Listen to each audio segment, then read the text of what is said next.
Fabian, bine ne-am regăsit. Mulțumesc că ai Bine, acceptat să ne revedem. te pup, Adri, bine ne-am văzut. Interesantă repriza a doua, Te pup. pentru că vine la intervenția și la solicitarea celor care ne-au ascultat la prima.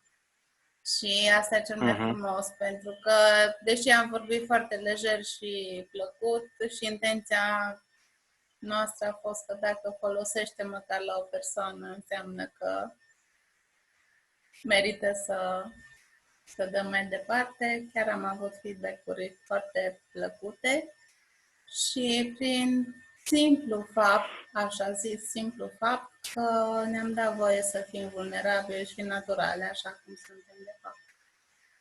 Da, da. La cererea audienței. Da. Păi nu știu dacă să nu fim vulnerabili ajută la ceva. Ajută doar să ne întărim ceea ce cred alții despre noi. De parcă ar conta chestia asta. Tocmai vorbeam mai devreme cu o prietenă, cred că am vorbit vreo 50 de minute la telefon. Și discutam despre chestia asta de cât de bine ne trăiesc alții viețile, mai bine decât le trăim noi înșine. Și cât de puțin știm noi, Domne, să ne trăim viețile și norocul ei că ne învață și că ne arată ce trebuie să facem și cum să facem și cât de neghiobi suntem în luarea anumitor decizii și cum, Doamne, ce bine e că e acolo, mai știu care vecină, care vecin, mai știu ce sat sau ce unchi, ce mătușe și bunică și tată și mamă. Ce bine că sunt acolo să ne arate direcția în care trebuie să mergem. Ah, ce norocoși suntem! Da, foarte norocoși și de uneori se întâmplă să alegem varianta așa nu. Și asta e una dintre cele mai bune. Da, da, sunt total de acord. Vezi tu, eu când am plecat din țară, din România și am ajuns unde sunt, am avut tot felul de reacții de genul ăsta. Băi, ce curaj! Băi, dar cum pleci? Băi, dar trebuie să ai curaj. N-am simțit deloc că e nevoie de curaj. Dar persoanele care spuneau lucrul ăsta spuneau prin prisma acumulării lor de experiență. Că ar fi fost nevoie, pentru ei pe semne că ar fi fost nevoie de curaj de a face un astfel de pas. Însă în mine nu rezona absolut deloc ideea asta. Eu am plecat nu din curaj, am plecat de frică. A, da? Păi, într-o oarecare măsură, am plecat de frică și am venit cu frică. Mi-a fost frică, lăsam toată validarea din țară, lăsam toți prietenii care mă iubeau, cicătele. Da, unii dintre ei sunt convins că mă iubeau realmente și încă mă mai iubesc. Ăia care au mai rămas, evident, că s-au cernut foarte mult. Totuși sunt 7 ani, aproape 7 ani, cred că, nu, mai bine de 7 ani de când am plecat de acasă. Și de atunci m-am mai întors așa, pe degetele de la o mână. Și când am plecat a fost cu petrecere surpriză, cu adunat de o grămadă de prieteni și n-am știut nimic, am fost foarte emoționat, m-am simțit cel mai iubit dintre pământeni și ulterior, după câțiva ani, mi-am dat seama că de fapt oamenii erau acolo să-mi dea mie ceea ce eu căutam, făcând efortul de a obține de la ei ceea ce doream, validare, iubire, să mă simt important, să simt că contez într-un fel și eu, că sunt și eu acolo, că fac parte din ceată. Și plecând, am plecat lăsând chestia asta în urmă și am ajuns într-un loc în care m-am regăsit cât se poate de singur. Deci am ajuns exact acolo unde sub nicio formă nu-mi doream să ajung. Și iară frică. Deși n-am plecat chiar așa, cum se spune, izmene pe călător. Am fost ajutat, a fost cineva care a avut grijă de mine o săptămână, m-a cocoloșit, nani unde la căldurică. Deci n-am plecat să dorm prin cartoane, n-am fost chiar așa. A fost foarte, foarte ok, dar ceea ce aveam eu în mine era mult mai important decât mediul în care evoluam. Iar eu, în mine, mă simțeam singur și a durat ceva vreme să conștientizez lucrurile astea, să le înțeleg, să le diger și să-mi dau seama că, de fapt, eu asta căutam validarea celor din jur. Pentru că nu mă validam eu singur pe mine. Am crescut fiind într-o oarecare măsură elevul mediocru și picurându-mi se chestia asta în cap, mediocru, am fost conștient că eu nu am cum să excelez la ceva. Pentru că eu deja sunt mediocru. Mi-am atins plafonul maxim de succes. Nota 6, nota 7. Yes, e deja extraordinar pentru un mediocru. N-am ce să fac mai mult. Apoi, școala le-a explicat părinților mei cât de mediocră este progenitura lor. Ei au luat chestia asta ca pe un fapt. Nu s-au chestionat vis-a-vis de treaba asta și atunci s-a perpetuat și în sânul familiei ideea asta de mediocritate. Și uite așa m-am regăsit eu la un sfert de secol, simțindu-mă insuficient, simțindu-mă incapabil, plus că am avut un tată foarte, foarte, foarte priceput și pe ce punea el mâna să facă, ieșea mai bine ca din fabrică. Iar eu în spate, dacă încercam să fac ceva asemănător, nu aveam cum să fac ca el și eu doream să fac ca el. Deci, îmi reconfirmam, universul ăsta drăguțul s-a învârtit în jurul meu ca un titireț să-mi confirme de fiecare dată ceea ce eu consideram despre mine. Până când, la un moment dat, a venit un concurs de evenimente în care mi-am dat seama că, de fapt, nu e deloc așa, că părerea pe care o am eu despre mine contează cel mai mult și eu consider că sunt mediocru, atunci da, am dreptate, sunt mediocru. Consider că sunt submediocru, da, am dreptate, sunt submediocru. Și așa mai departe. Tot felul de conștientizări din astea care au venit pic cu pic. N-am avut acel moment de aha în care mi-a picat, nu știu ce fisă în cap și să rămân cu gura căscate și balele curgânde să zic, wow, gata, asta înseamnă să trăiesc. Nu, a fost așa, pic cu pic. Experiență după experiență. Și totuși, ai spus că atunci când ai plecat din România, ai plecat oarecumva fără curaj sau mai mult de frică. Da. Analizând acum mai la rece, ce crezi că te-a împins să pleci? Dorința de schimbare, dorința de altceva și a fost oarecum un concurs de împrejurări, ca și cum aș fi fost sub într-o oală cu presiune, așa. Și a fost un ansamblu de evenimente foarte pătrunzătoare și care mi-au bulversat un pic lumea interioară și a fost o avalanșă de emoții și majoritatea negative care m-au determinat și a fost o breșă, știi? Am făcut o solicitare de echivalare a studiilor care mi-a fost acceptată la un moment dat și mi-a fost acceptată această solicitare fix în momentul în care a fost acest cumul de evenimente în care nu mă mai simțeam bine la locul meu și se și exprima asta prin comportamentul meu. Era o perioadă în care am început să beau mai mult, o perioadă în care am început să caut în stânga și în dreapta un umăr și de cele mai multe ori umerii păroși nu-mi plăceam, preferau să fie umeri cu stâni rotunzi. Da. Nu mi-ajungea un umăr bărbătesc, nu era pentru mine și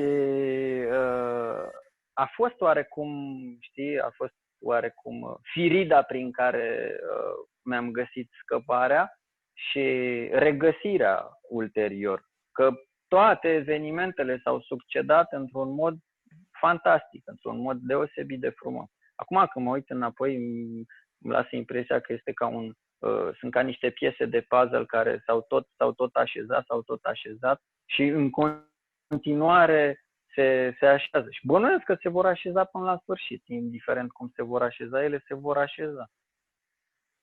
Întrebarea pe care ți-am pus-o este la dublu, adică mi-am pus-o și mie și chiar ieri am răspuns la așa ceva și dacă inițial am avut tentativa să plec, să fug, mai bine zis, de o anumită situație sau de partea aceea din mine care nu se mai regăsea în România, exact așa cum ai spus tu, eveniment după eveniment, situații după situații, îți așează piesele într-un alt fel de puzzle și indiferent unde fugi, te iei pe tine, cu tine și tot acolo ajungi la spre tine, de fapt, că oriunde am fi, suntem cu noi.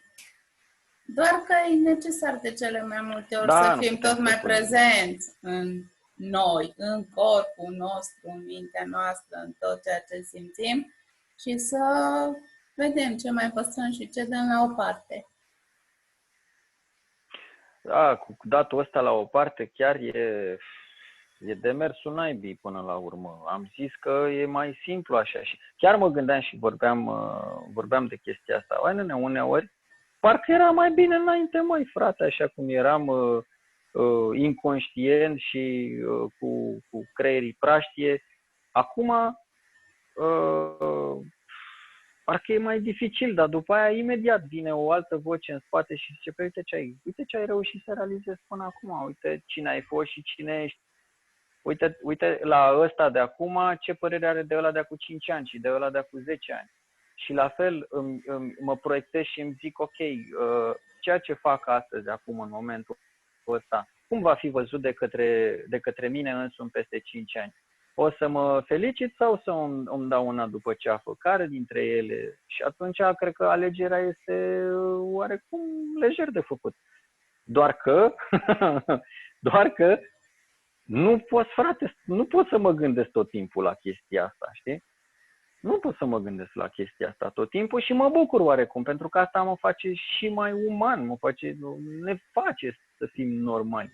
Că nu putem să devenim niște iluminați asceți în mijlocul societății, în mijlocul culturii, în mijlocul evoluției cotidiene.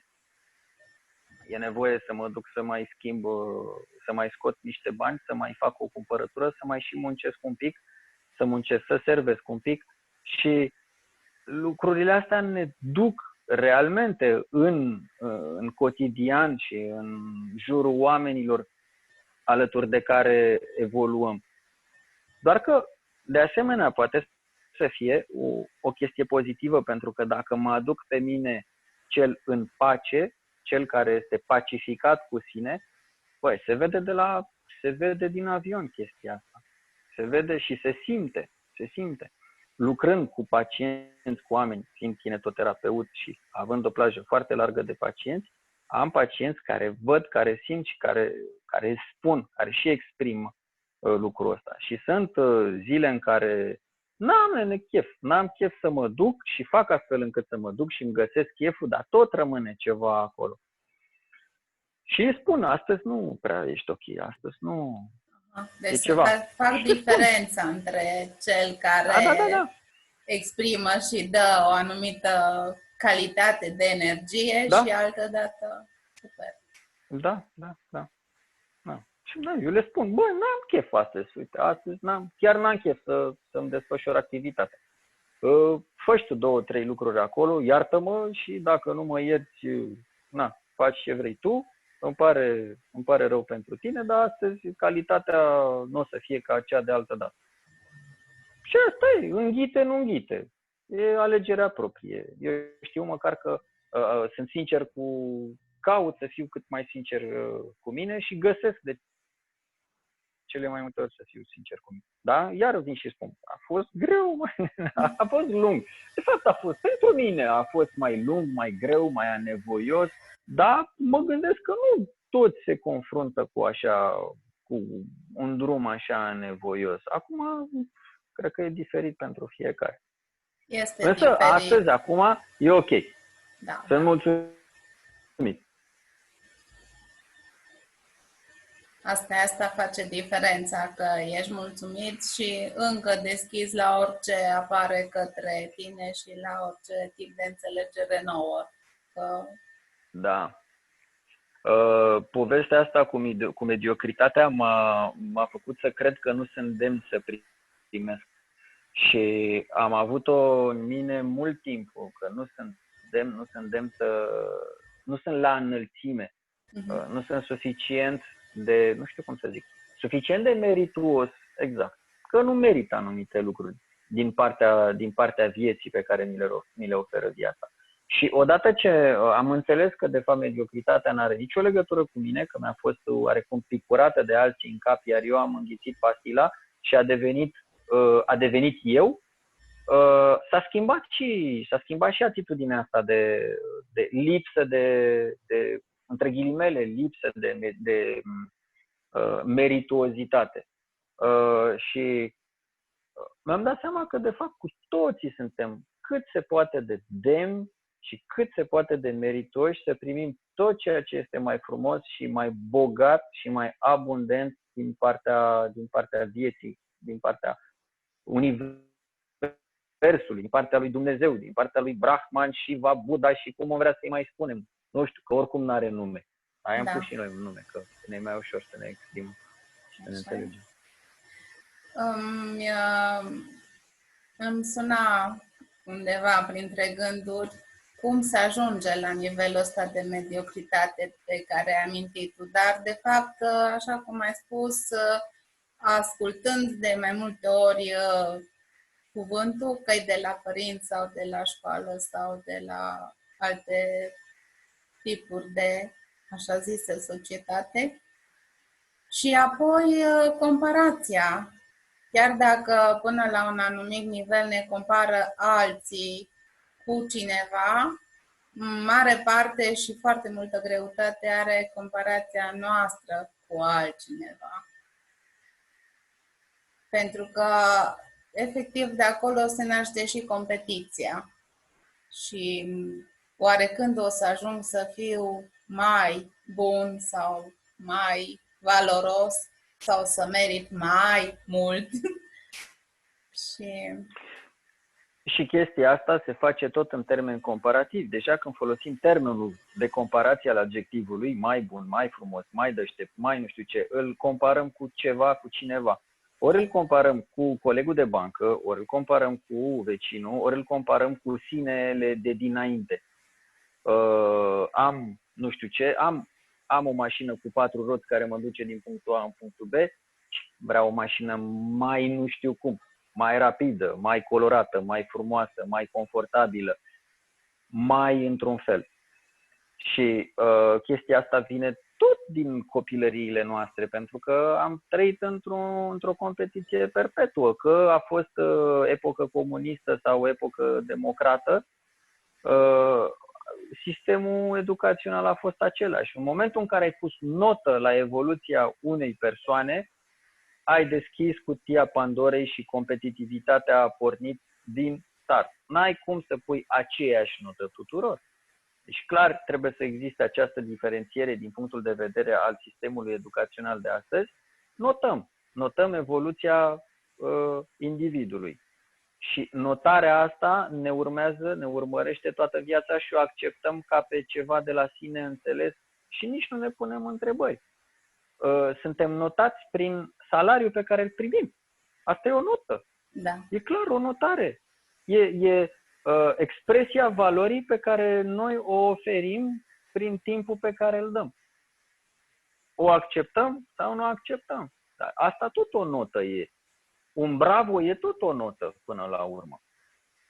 Suntem deja din start pornim atât de bine și pornim atât de frumos, doar că din păcate pe drum primim tot felul de bobărnace pe care le considerăm a fi cât se poate de naturale, privim tot felul de pastile pe care le înghițim și care devin literă de lege și devin o nouă natură astfel încât nici nu ne mai chestionăm asupra lor.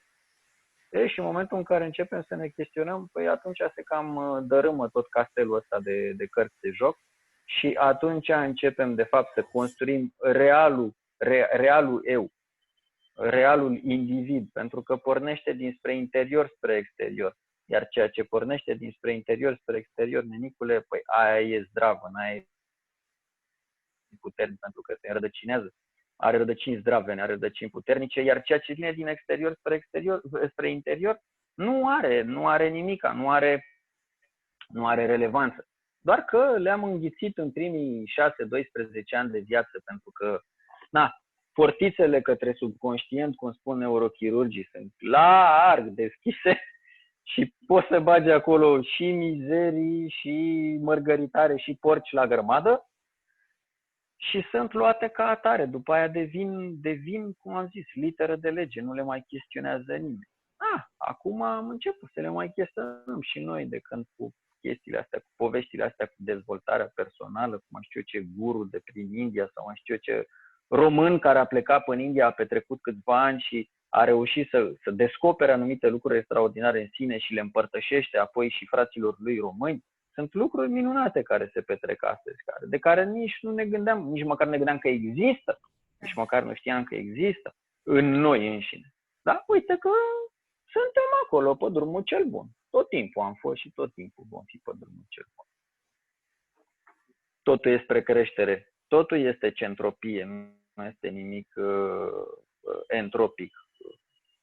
Ce spuneau tăticii noștri fizicieni, care era Darwin, care zicea că totul se bazează pe distrugere, unul se halește pe celălalt și cel mai bun trăiește. În cultura noastră nu are cum să fie așa, în specia noastră nu are cum să fie așa și de fapt nici nu se petrece așa. Realmente nu se petrece așa. Totul funcționează în armonie și în susținerea unuia de către celălalt. Deci asta face diferența între lupta pentru supraviețuire, care era între regnul animal și cel mai puternic trăiește și își duce mai departe și tribul și viața și toate. Și de fapt, chiar care ar fi diferența între între a fi uman și omenesc, din punctul tău de vedere? Păi bănuiesc că aș vedea lucrul ăsta ca pe omenescu se referă oarecum la fizicalitate, iar umanul se referă la partea emoțională, morală, la inimă, la ceea ce iese dinspre partea asta care ne-a fost dată să o experimentăm și pe care putem să o externalizăm dacă dorim. Uite-te cum te comporți cu un puișor de pisicuță. Poți să spui că e omenesc sau poți să spui că e uman. Uite-te cum ne purtăm cu un mic purceluș pe care peste 12 luni îl vom tăia și îl vom mânca. Și când e bebeluș acolo, drăgălaș, ne comportăm cu el cât se poate de uman, călduros, iubitor, oferim iubire. Și după care se schimbă lucrurile, dar asta nu contează ce se întâmplă. Contează, dar nu despre asta vorbim. Omenescu, să mănânci ar fi omenesc, dacă nu mănânci te cam termini și așa mai departe. În sensul ăsta văd umanul.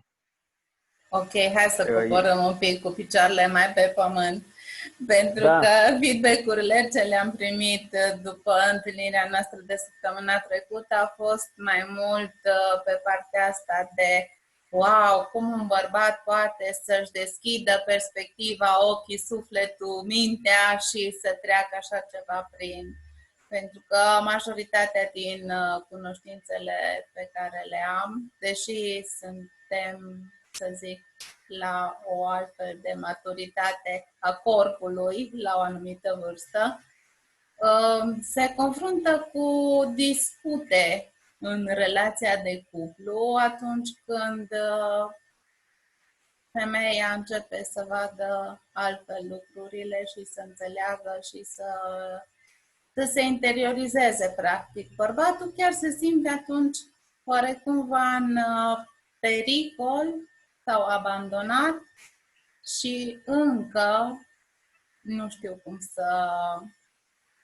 să găsească șurubelul ăla la care să fixeze ceva, să funcționeze relația.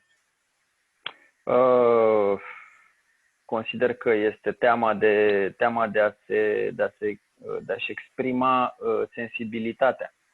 Latura aia feminină care se află într-un mascul este bine strânsă de gât și băgată într-o carceră undeva și ușile foarte bine zăvorâte. Și eu am avut foarte, foarte mare noroc în relația mea anterioară, dar tocmai datorită faptului că amândoi am mers în direcția asta de autodescoperire și am fost la unison cu o foarte mare plajă de experimentări, de idei și exact ce spuneai tu, treaba asta cu vulnerabilitatea, de fapt asta e normalul până la urmă, pentru că suntem ființe vulnerabile, sunt o ființă care are emoții și care eu trăiesc anumite emoții ca oricine. Și de ce să nu mi le exprim? Pentru ce să nu mi le exprim? Ce mi-aduce dacă nu mi le exprim? Dacă mi le exprim sau dacă nu mi le exprim?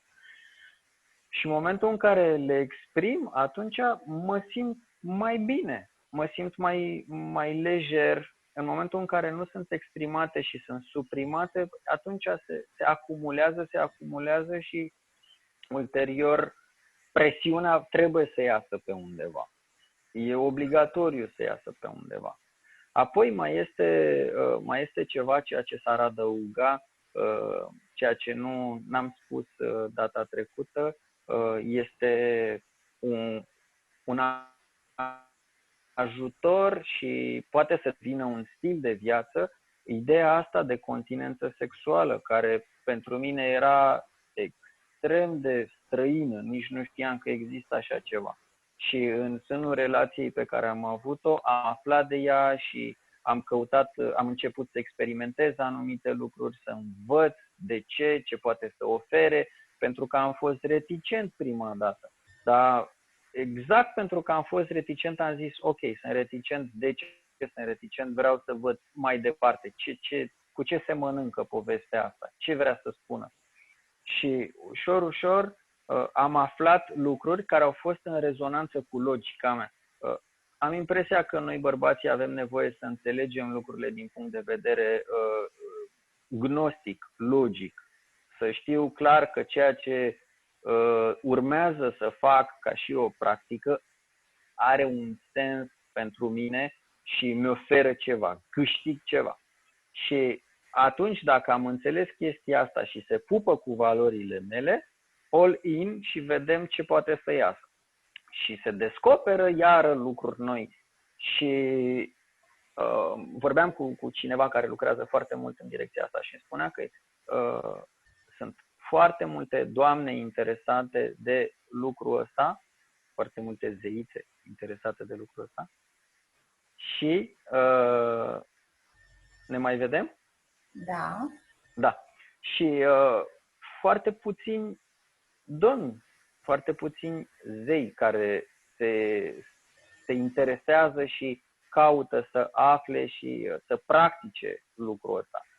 Nu știu de ce îl consideră un pic ieșit din comun, poate degradant și totuși este o cheie fabuloasă treaba asta. E o cheie fabuloasă. Măcar dacă e doar pentru energia pe care o oferă și pentru bunăstarea interioară, fizică, eminamente. Că doar pentru fizic și ar fi, din punctul meu de vedere, ar fi de ajuns, ar fi suficient de experimentat.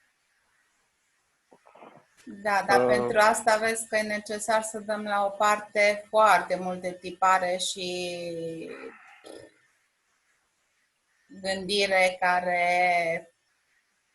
care am moștenit-o și care nu prea ne mai aduce niciun folos, că dacă nu-i dăm niciun update la corpul nostru, nici măcar nu suntem interesați să vedem cum funcționează ca să poți să-l actualizezi. Sunt total de acord. Iar ideea o văd cât se poate de simplă. În corpul meu trăiesc mai mulți.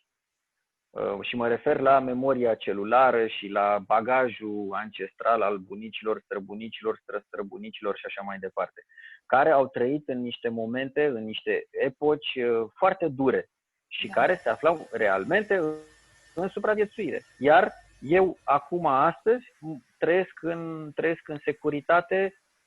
Cred că nicio generație înaintea noastră n-a trăit într-o asemenea bunăstare și securitate cum trăim noi. Deci, înseamnă că bagajele pe care le am eu de la strămoșii și străbunii mei nu mai sunt de actualitate, deoarece nu mai permit să mă adaptez la realitatea de astăzi. Și totuși le folosesc pentru a mă adapta la realitatea de astăzi. Deci este un nonsens. În momentul în care încep să mă chestionez, realmente să-mi pun întrebări, atunci cu siguranță răspunsurile vor veni și cauți să descoperi, cauți să vezi ce poți să înlocuiești, ce poate fi schimbat, de ce mai am nevoie de agresivitate, la ce îmi servește, la ce mai îmi servește neîncrederea, la ce mai îmi servește circumspecția, la ce îmi servește să mă uit în stânga și în dreapta și să fiu bănuitor sau gelos sau toate emoțiile astea și toate sentimentele astea care aparțineau ălora din spatele meu nu mai sunt valabile astăzi. Multe dintre ele nu mai sunt valabile astăzi în ideea asta de supraviețuire, în ideea de a stăpâni mediul și de a-l proteja.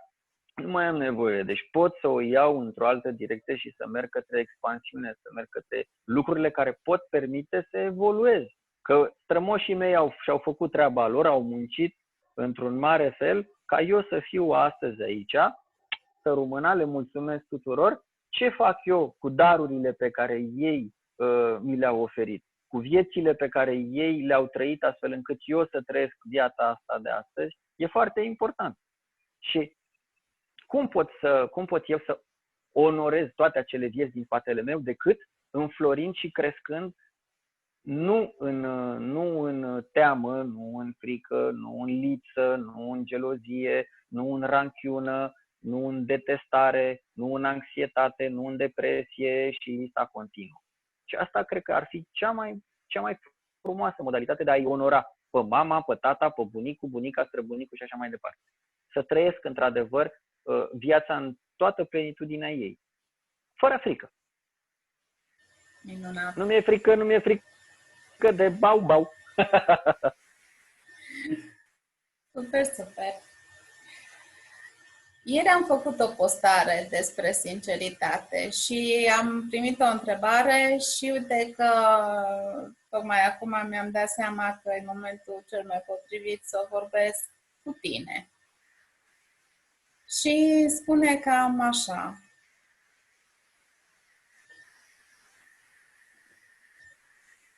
Cine e aproapele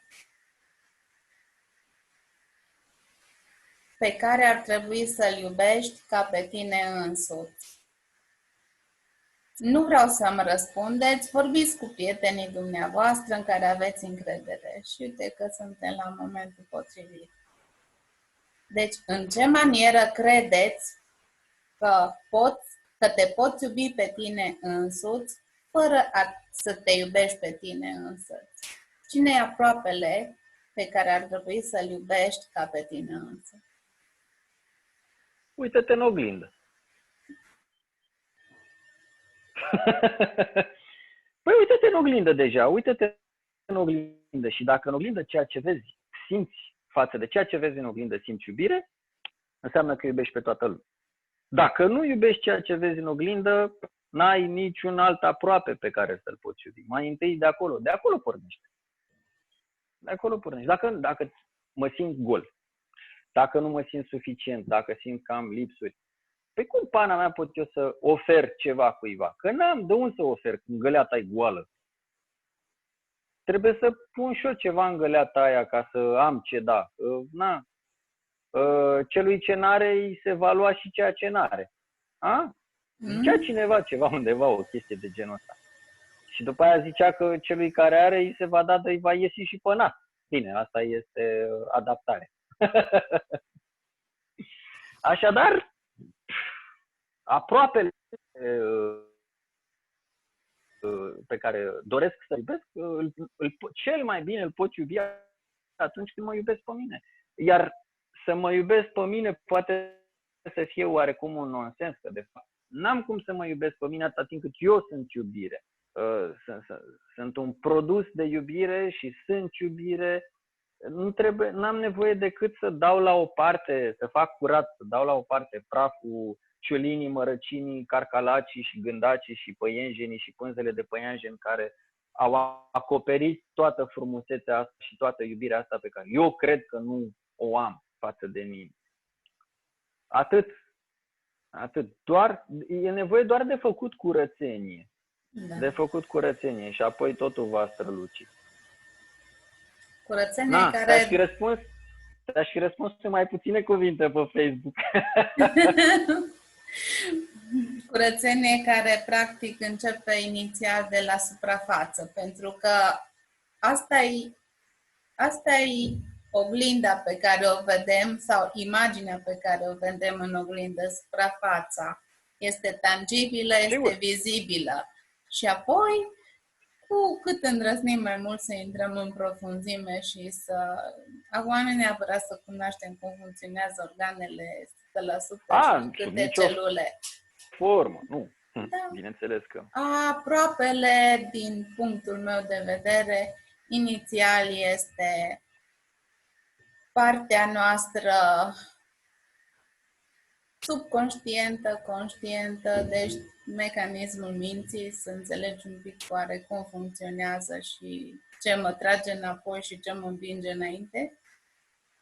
Și apoi într-o altă profunzime care e adresată părții emoționale sau ceea ce se numește suflet, spirit. Toate astea vin în etape. Și care, într-adevăr, sunt un întreg, doar ca să le poți observa și face curățenie în ele, dând la o parte ciulinii și gândacii, e necesar să fie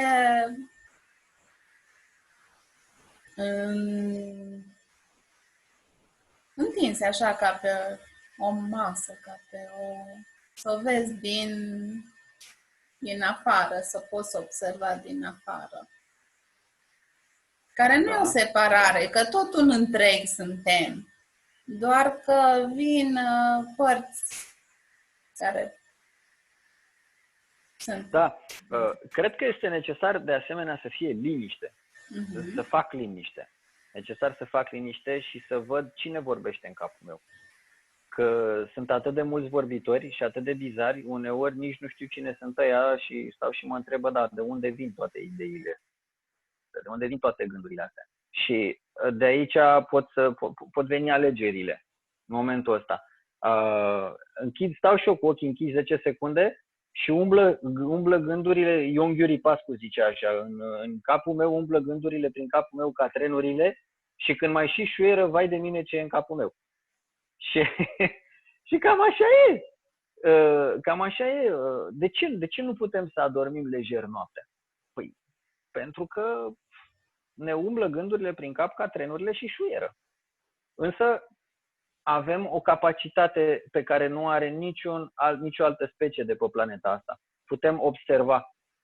Ne putem observa gândurile care ne trec prin creierii capului. Și cine observă gândurile astea? Ăla care observă poate să le schimbe. Are capacitatea de a schimba. Dacă dorește să le schimbe, le poate schimba imediat. Și fără efort, tocmai. Asta este de asemenea foarte interesant. Fără efort le poate schimba, poate alege. Doar că dependența asta de tristețe, dependența de stres, dependența de supărări ne determină să ne gândim cu preponderență la ceea ce nu merge.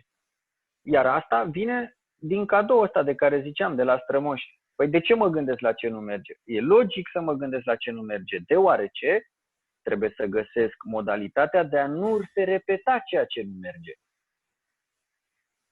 Pentru că sunt în modul de supraviețuire. Mi-e frică de ceea ce urmează să se întâmple bazat pe ceea ce am trăit eu înainte. Și atunci, ciuciu prezent, nu mai sunt aici. Pentru că jumătate din creierii capului gândesc la ceea ce s-a întâmplat în trecut și știu, păi dacă s-a întâmplat așa atunci, înseamnă că va fi așa mâine, poimine, peste un an. Și atunci încep să tremure chiloței. Da. Deja proiectează anxietate în viitor. Da. Și universul să zică, da, ai dreptate, așa este. Și așa se petrece. Și uite așa, ne mușcăm coada de unii singuri și în felul ăsta mergem în entropie, nu în centropie, cum spuneam mai devreme. Eu vreau să cresc, păi dacă vreau să cresc, să fac ceva anume.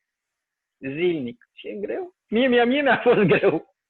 Mie mi-a fost greu și în continuare mi-e greu. Iar acum trec printr-o fază din asta în care parcă am lăsat totul baltă și îmi vine să mă iau singur așa de gât și să zic, hai, pune mâna și mai deschidești tu o carte din aia care îți dă gânduri frumoase, hai, ia și tu, mai meditează o chestie. Dar în același timp, nu, lasă, o iau așa, vedem ce se petrece și când mă simt pregătit, o iau de la capăt. Realmente trebuie să o iau de la capăt. E super ok să-ți dai și câte o pauză din asta, câte o vacanță rebelă în care nu vreau. Da. Da, iar faza prin care trec e oarecum ca o fază de doliu. Că totuși s-a întrerupt o relație de 7 ani. Nu. O jumătate din mine zice ok, super, jumătatea aia înțeleaptă, știi, aia zice, băi, e foarte ok, nu e nicio problemă, e normal, este flow-ul vieții și mergem înainte, oportunitățile sunt acolo, nu trebuie decât să mă deschid la oportunități, la viață. Cealaltă parte vine și zice, băi, și uite-mă cât de frumos a fost, băi, și dar nu e normal că s-a terminat, dar ar fi trebuit să fie așa, dar ai fi putut, dar de ce nu, dar nu știu ce, dar nu știu cum. Știi? Și uite așa, merg când pe un picior, dansez când pe un picior, când pe altul, când pe unul, când pe altul. Și sunt conștient că dacă aș reintegra în actul meditativ, care era cotidian, ritualuri, nu știu ce, mi-ar fi mai ușor. Dar e o bucată de asta din mine, o frecvență de asta mai joasă care mă trage în jos și zice, lasă-le mă frate, lasă-te, ia o bere din frigider și lasă-o încolo de treabă. Și ia o bere din frigider și o las încolo de treabă și toate-s bune și frumoase și trec peste partea aia partea neplăcută. Am constatat, mi-a oferit, momentele astea mi oferă această calitate, mi oferă această oportunitate să aleg și aleg eu conștient și e foarte fain.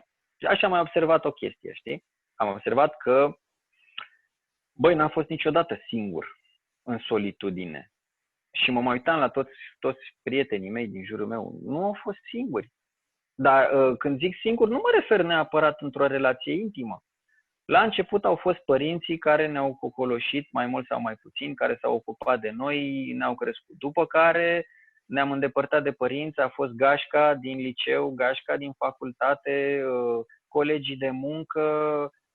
Nu ne-am regăsit singuri, noi nu știm să fim singuri. Eu nu știu să fiu singur, recunosc. Eu, de îndată ce s-a închis acest cuplu pe care l-am avut și ne-am dus fiecare pe drumul lui, am fost singur o bucată de vreme, după care am căutat aliați, am căutat ajutor. Am căutat ajutor pentru că nu mă simțeam confortabil singur. În același timp, pe undeva îmi ziceam, bă, dar e bine să fiu singur, că pot să fac asta, uite, să mă gândesc, să pritocesc, să mă autostudiez, să văd din nou. Dar nu mă simt încă să am capacitatea de a fi realmente singur și să mă autoanalizez. am nevoie de companie, am nevoie de oameni în jurul meu. Și m-am înconjurat de oameni. Efectiv, m-am înconjurat de mai mulți oameni, am vorbit cu câțiva prieteni foarte, foarte apropiați, 2-3, realmente foarte apropiați și ei au fost alături de mine și am vorbit, am discutat, am depănat lucruri, pentru că nu mă simt capabil să stau în solitudine și să mă autoanalizez și să depășesc singur perioada aceasta. Prefer să fiu împreună cu cineva în momentul ăsta. Să fiu cu cine, nu neapărat cu o persoană și să trec dintr-o relație într-alta, să fac un switch așa. Nu că dacă n-ar veni persoana potrivită, aș face-o. Nu m-aș gândi că n-a trecut decât o săptămână și deja după o săptămână că nu e ok, că nu fac decât să schimb o persoană cu alta și caut în noua persoană ceea ce am pierdut din cealaltă și așa mai departe. Nu, sub nicio formă. Caut oameni cu care să pot relaționa. Oamenii care știu că îmi sunt aproape și cu care pot relaționa și cărora le pot care mă susțin, care sunt acolo, mă susțin, indiferent de ce decizie iau eu. Și sunt din ăștia. Zic să rămână boda prostelul șeful mare că mi-a picurat oameni din ăștia pe drumul meu pe tot parcursul vieții. Da, cred că e o mare gașcă de îngeri, am o mare gașcă de îngeri de ăștia păzitori. Sunt, și sunt bengoși, sunt zdraveni. Da, mai am da. câte un fulg, mă mai pomenesc cu câte un fulg de pe Temirunde, câte un fluturaj de pe Temirunde și ești acolo, mulțumesc, stai acolo, păzește bine că faci bine, boda proste să rămână. Simt să te felicit din nou pentru cât de prezent ești în viața ta și în corpul și mintea și gândurile tale. Și cred că am găsit răspunsul la întrebarea ce cauți eu în viața mea. Se amuzau foarte mult prietenii mei când le ziceam, băi, ce cauți mă tu în viața ta? Dar întrebarea asta era pusă la băute. Acum, s-a schimbat, a devenit foarte serioasă întrebarea asta. Deși râd acum, dar chiar a devenit serioasă întrebarea asta. Ce cauți eu în viața mea? Și constat că am găsit oarecum răspunsul. Pentru mine răspunsul este să servesc, să dau, să ofer. Și am constatat că atunci când se petrece chestia asta, dar știi, datul ăsta așa, fără să conteze mai departe ce se petrece. Și atunci când mă aștept la ceva în schimb, când dau, când ofer ceva și fără să spun nimic, doar eu așa, aici așa mă gândesc că lasă că uite, dacă fac chestia asta, păi pică bine că mai după aia o să am și un beneficiu, atunci nu iese, nu merge treaba. Băi, dar atunci când dau efectiv fără să mă intereseze ce se petrece în spate, e așa o senzație de plenitudine, nu pot să-ți descriu. Pe cuvânt, e o senzație și parcă văd când se întoarce înapoi, nici nu știu cum să mă exprim vis-a-vis de chestia. Și vezi și te ia și prin surprindere. Văd cum se întoarce înapoi. Ai dat într-un loc și vine din mai multe. Da. Și e chestia aia de...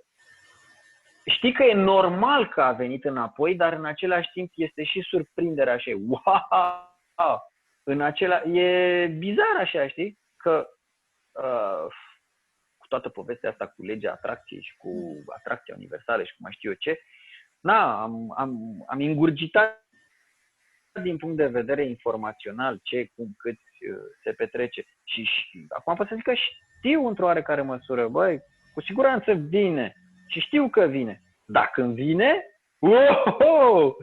zic, mamă, nene, de unde a venit și asta? Și știam că vine, că trebuie să vină. N-are cum să nu vină. Vine, că e lege. Și o experimentez, o trăiesc în fiecare celulă a corpului meu trăiesc chestia asta cu povestea asta, cu legea atracției. Și am testat-o și o testez și e fun. Chiar e distractivă, așa, când vezi cum vine, dai cu o mână și primești și n-ai loc în amândouă să primești. Și nu mă refer neapărat la partea asta fizică a lucrurilor, la lucruri. Nu. Și astea sunt. Slavă Domnului, zi mulțumesc că trăiesc într-o abundență cum niciodată n-am trăit. Și într-o prosperitate de asemenea cum niciodată n-am avut. Dar mă refer la lucrurile astea de corazon. Aici vin niște chestii așa și niște valuri de-astea de bucurie greu de descris. Și sunt lungi. Asta e încă o chestie wow. Că sunt lungi, nu sunt alea scurte așa. Și am depășit momentul ăla în care am avut o perioadă din asta în care, fix când am ajuns în Franța, am avut o perioadă în care ziceam, dar ce am făcut eu să merit chestia asta? Dar de unde atâta noroc pe capul meu? Dar să mă bucur repede, că dacă se termină. Aveam chestii din astea așa, știi, parcă mi-era frică să mă bucur de ceea ce aveam. Și era o bucurie de asta pe jumătate, sau poate nici măcar pe jumătate. Dar s-au schimbat, au trecut perioada aia. Acum e Super. țâță de mâță, cum se spune. Super. Aș vrea să revin la un cuvânt foarte important pe care tu l-ai spus, liniște, și l-ai spus prima dată într-un context interior al necesității pe care o avem fiecare de a fi liniște în noi și de a ne auzi vocea micuță interioară și liniște din punct de vedere al tăcerii, care atunci când o facem conștient este benefic, dar atunci când nu-i conștient, adică tăcem ca să acoperim anumite părți care nu funcționează sau anumite senzații, atunci chiar ne facem rău.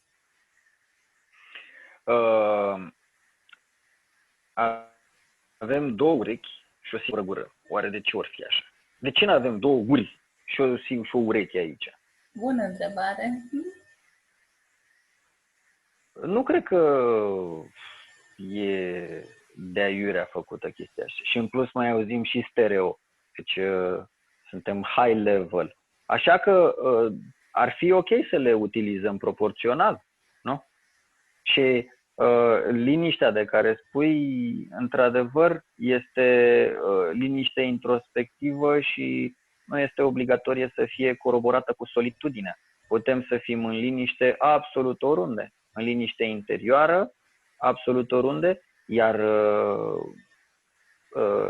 un pic de cod al tăcerii nu cred că strică nimănui. Ar fi interesant. Uite, chestia asta n-am testat-o și eram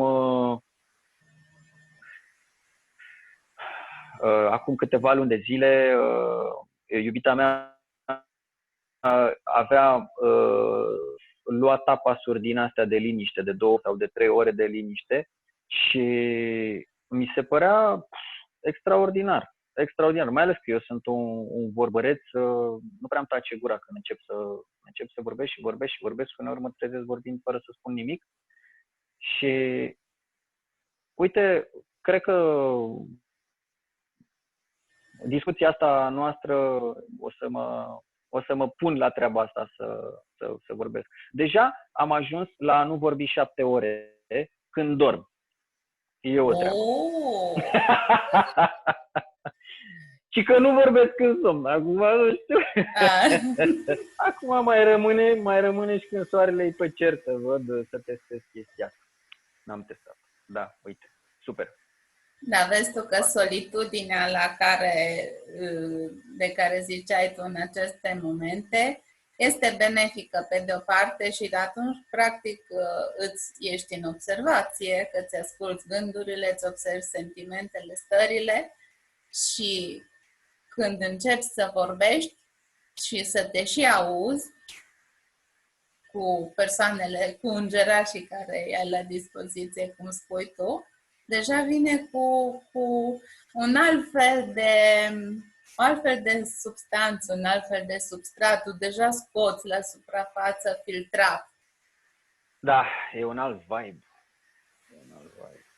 Și indiferent care sunt evenimentele prin care trec, parcă nu mai sunt așa de... Dracul nu mai e chiar așa de negru.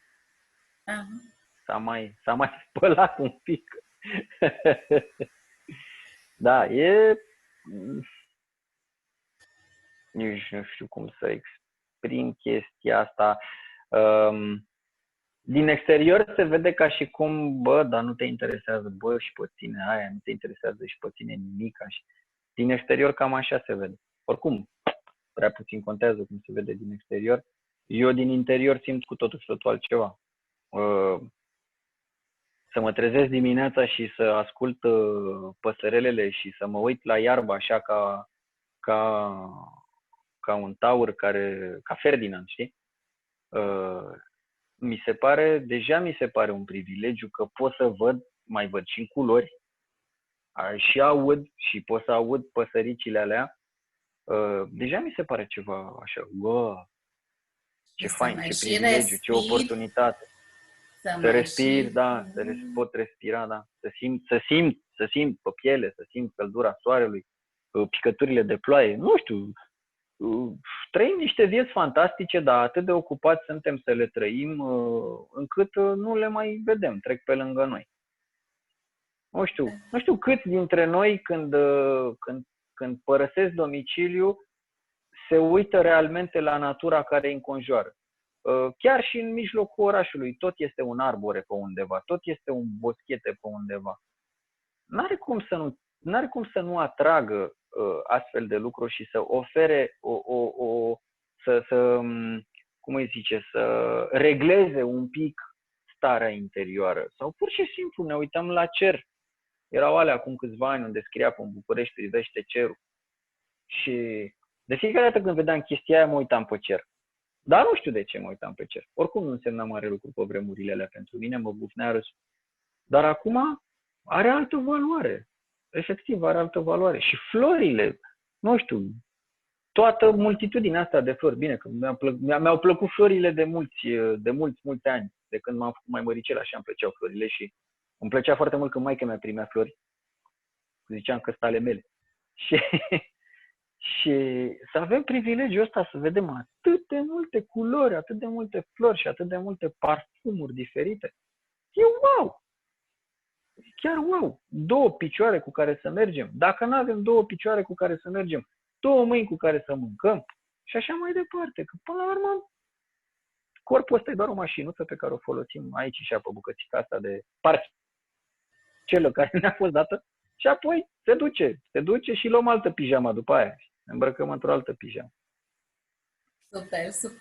Superbă descrierea ta și chiar vreau să spun că în această primăvară, începând din martie, a fost perioada asta în care n-am putut să ies din casă prea mult, din apartament. Da. Am început să mă bucur de ceea ce se numește altădată buriană, știi, de orice buriană pe care, da. Pe cuvânt, știi că-s pătrățelele alea din jurul unui pom de pe asfalt, care mai există câte un pomișor și zic, vai, a îndrăznit pomul să-și schimbe aspectul fără să-l văd eu și după aceea efectiv m-am bucurat, mamă, este verdeață, erau înconjurat de burieni pentru că nu era nimeni care